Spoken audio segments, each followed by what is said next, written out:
Iconic historical events, world wars, and the War for Independence, the Great Depression, and the conquest of space, all this is reflected in US coins. Today we will look at the history of the dollar, its role in the formation of national identity, and the preservation of the cultural heritage of Americans. Let's figure out how and why the dollar became the main currency of the world.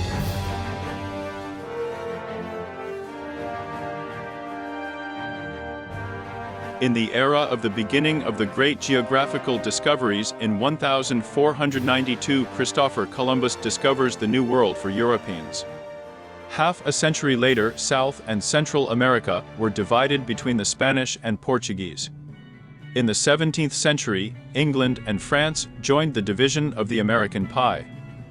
Many Indian tribes found themselves drawn into Anglo-French clashes, acting on one side or another of the conflict. The disunity of the Indian tribes, the low level of social organization, and epidemic diseases, often specially brought by Europeans, did not allow the Indians to put up serious resistance, and their lands were seized. By the middle of the 18th century, the most populous and developed were the 13 British colonies located along the Atlantic coast. There was a chronic shortage of coins from Europe, and trade with neighbors led to the great popularity of the Spanish real.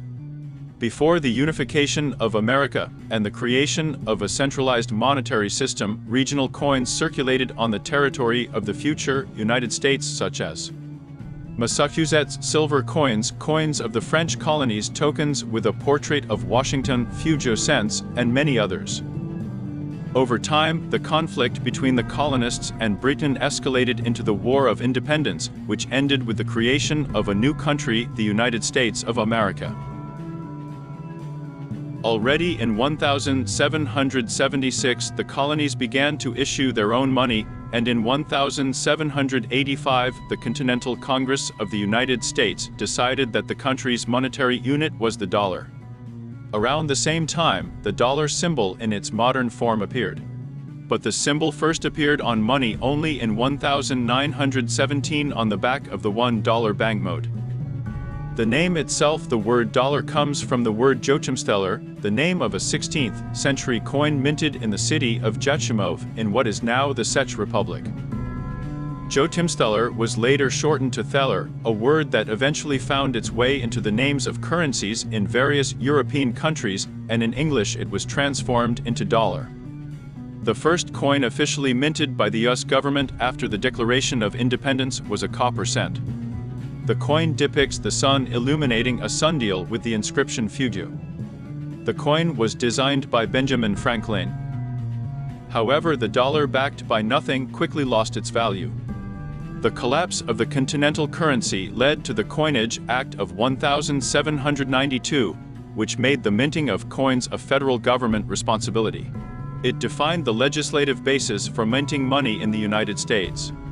The peculiarity of the act was that, unlike other countries, it introduced a system in which $1 was equal to 100 cents. The introduction of the decimal system in minting coins was quite progressive at that time. A mint was established in Philadelphia, which produced copper, silver, and gold coins. All coins depict liberty on the obverse and a bald eagle on the reverse. While the half-dime and dollar were intended for presentation and gifting, the first coin actually minted for circulation was the 1 cent of 1793. It featured the head of liberty with flowing hair and a chain on the reverse, like the Fugio cent. However, the Americans did not like the coin. Evil Tongus claimed that the chain symbolized not unity but slavery. That same year, the chain was replaced with a wreath. The same Coin Act also prescribed the design norms for the coins as well as the ability of any person to freely exchange a gold or silver bar for a similar amount of coins. Later, a single gold standard was adopted, with the amount of gold becoming the basic unit of account. During the presidency of Thomas Jefferson, the old type of coins were replaced. A slightly modified image of the eagle on the reverse of the coin was used in minting until 1907. The minting period before 1837 was unstable. Along with the federal monetary system, tokens were periodically issued privately to compensate for the shortage of change during crises. Among them, Hard Times token. These are tokens issued during the crisis of 1837. Feuchtwanger cent, the first attempt to introduce nickel coins in the United States. Civil War token. The gold rush caused by the discovery of rich gold deposits in California became the prerequisite for the appearance of two new gold coins of $1 and $20. In the mid-19th century, the first coins with images of Indians appeared. The images on them were completely conventional, since Indian women could not wear men's headdresses. The Indian head cent was issued for half a century, from 1859 to 1909. At the end of the American Civil War, due to the heightened religious feelings of the population, a law was passed on March 3, 1865. According to which all silver coins with a denomination of more than 10 cents and gold coins with a denomination of more than 3 must contain the motto "In God We Trust."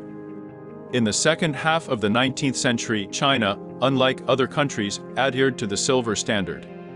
The main metal that served as money in China was silver. Special coins were issued in the United States for trading with it trade dollars. Although trade dollars did not directly enter the domestic American market, they were legal tender. By the beginning of the 20th century, the state, under pressure from the middle class, was forced to regulate and limit monopolies. Large-scale social and political reforms also required updating the Republican symbols. In 1907, the St. Gaudens 20 gold coin was issued, which is considered the most beautiful coin in the United States, and some of its varieties have also become some of the most expensive coins in the world. On the coin, Liberty holds a torch in her right hand, symbolizing enlightenment, and a symbol of peace, an olive branch, in her left. The reverse depicts a flying eagle against the backdrop of the rising sun. In 1909, a bust of President Lincoln appeared on the 1-cent coin, as one of the president's closest in spirit to the progressives. The 1-cent coin became the first American coin to depict a real person. The U.S. banking system at that time was decentralized and based on the system of national banks. But a series of banking panics created a serious demand for the creation of a centralized banking system. In 1913, the U.S. Federal Reserve System was created, performing the functions of a central bank. As a result, the U.S. monetary system became more predictable and stable. World War I added patriotic symbolism to the coins. On many coins, Liberty stands tall, holding a shield or oak branches. On the 50-cent piece, she is even wrapped in the national flag. The Great Depression of the 1930s marked a new stage in the development of the U.S. monetary system. It forced the government to abandon the gold standard and stop issuing gold coins. In an effort to raise the patriotic spirit of the population, the government issued 25 cents with the image of Washington in 1932. The dollar finally rose to the top position in the world during the Second World War.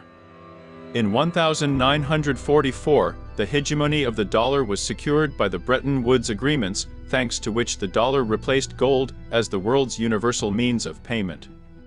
The economic strength of the United States, its stable economy, its strong industrial base, is largely based on the distant theater of war in Europe. The devastation of key states and the multi-million-dollar loans to the world for their restoration. At the same time, World War I finally brought to naught the former significance of American coins as a symbol of independence and freedom. Now they had to become a symbol of power. In 1946, a dime with the image of Roosevelt appeared. In 1948, 50 cents with the image of Franklin and then John Kennedy. After his assassination, in 1971, the moon dollar with Eisenhower was minted, at the same time glorifying the landing on the moon. And in 1965, President Lyndon Johnson signed the Coinage Act, which limited the minting of silver coins. The dollar with the image of Eisenhower and Susan Anthony went out of circulation. Since 1971, coins for circulation made of precious metals have no longer been issued.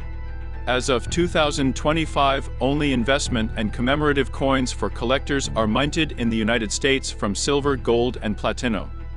The United States ranks among the world's leading producers of commemorative and investment coins. They are minted either to commemorate anniversaries or to commemorate an event or place. Minting a large number of commemorative coins is extremely profitable for the mint and brings in millions of dollars in profit. As of 2025, only coins made of base metals, brass, zinc, copper, nickel, are in circulation. Theoretically, in the United States, all coins minted since 1792 are legal tender, but ancient and precious coins, whose numismatic value is higher than the nominal value, are almost never found in circulation. There are several types of 1-cent coins in circulation featuring Lincoln. Copper, nickel, alloy 5-cent coins featuring Jefferson have been issued in multi-million circulations since 1938. Roosevelt dimes have been minted since 1946 to this day in billions of copies. Coins with a face value of 25 cents featuring Washington have been minted since 1932 in billions of copies. Since 1999, 6 new types of 25-cent coins have been introduced into circulation annually. Coincidentally, the new design of the 1964 coin caused the coin to gradually fall out of circulation due to a series of unrelated events. The year after Kennedy's assassination, the coins began to feature the assassinated president. Many Americans kept the coins as a memento of their favorite politician. As of 2025, the Sacagawea dollar, the Presidential Coin Series, and the American Innovation Series are in circulation. In conclusion, the evolution of the monetary system in the United States reflects not only economic transformations, but also important historical moments.